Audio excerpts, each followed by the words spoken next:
in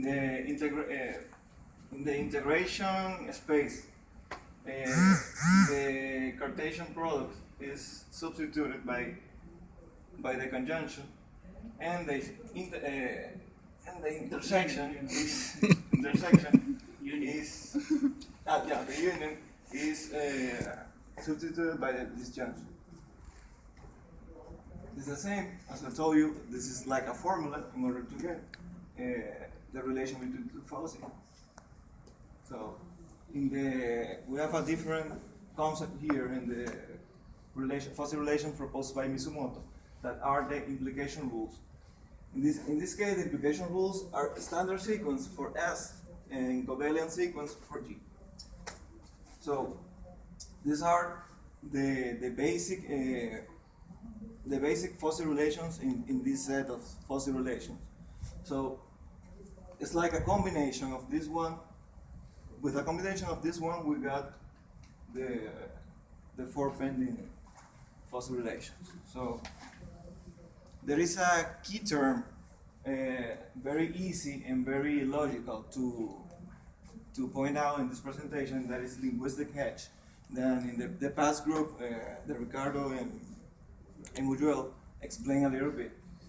The linguistics terms, hedge, are linguistics terms then modifying other linguistics terms. They are also called modifiers. So you know that in the generalized modus ponens, we're looking for the B prime. So we have the A prime. The A prime can have many fuzzy concepts, and these fuzzy concepts are transferred to the B prime.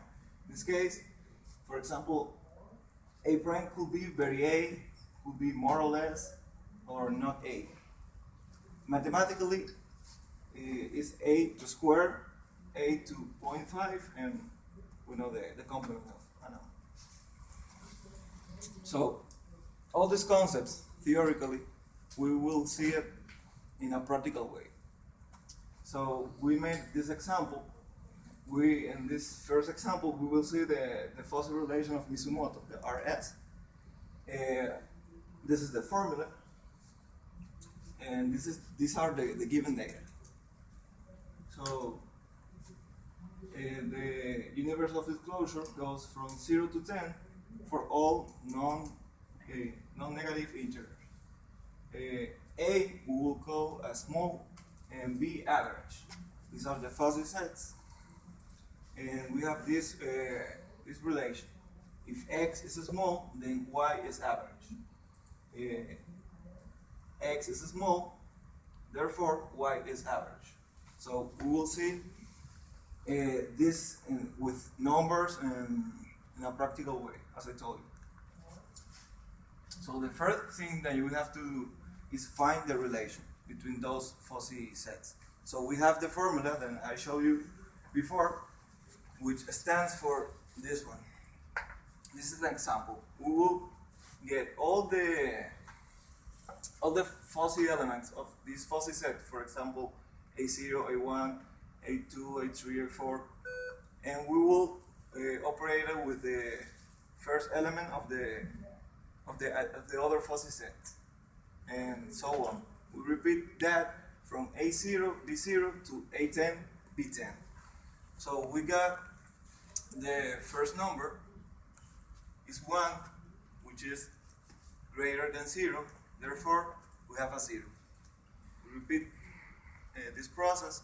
In this case, the fuzzy element is equal, or are equal, therefore we have a 1. So these results, so this data that we got from this procedure, we will call the relation between A prime and B prime. So once we have this relation, we will get B prime. I was thinking in a more practical way to present you this, and therefore I got this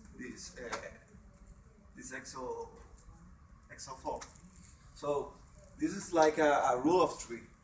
You have A, and you have the result between A and A and B, so you will get B.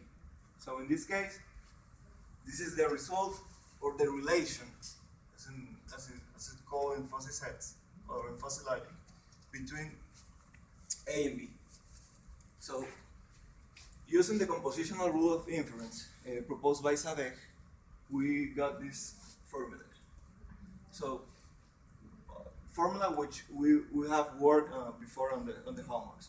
So we will get the A and its respective relation with B. We will get the minimum. For example, in this case, as you see, are the same colors. A0, R0, A1, R1, A2. So we will get the minimum of those numbers, and after that, we will get the max. So once we got the max, we put it here.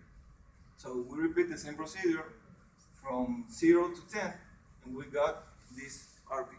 So as we state in the beginning of the problem, the B prime should be equal to the average. So if we compare it, it's the same. Therefore, it's a suitable method. So in order to get a verification of this procedure that we did manually, we simulated on MATLAB. So this code stands for the fuzzy relation RS. And this code stands for the compositional rule of inference. When we run the simulation, we got this result that are the same as with the manual. So as you can see, this is a suitable method, as I told you.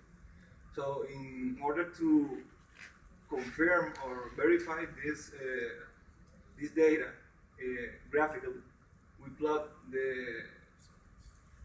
the results, and we got that the average, the fuzzy set B that we call average, is the same as the result. As you can see here. So another practical example of this linguistic linguistic hedge, we have this with the same data that we use for the past exercise. So if we have the same relation, if x is small, then y is average, and we have x is small, therefore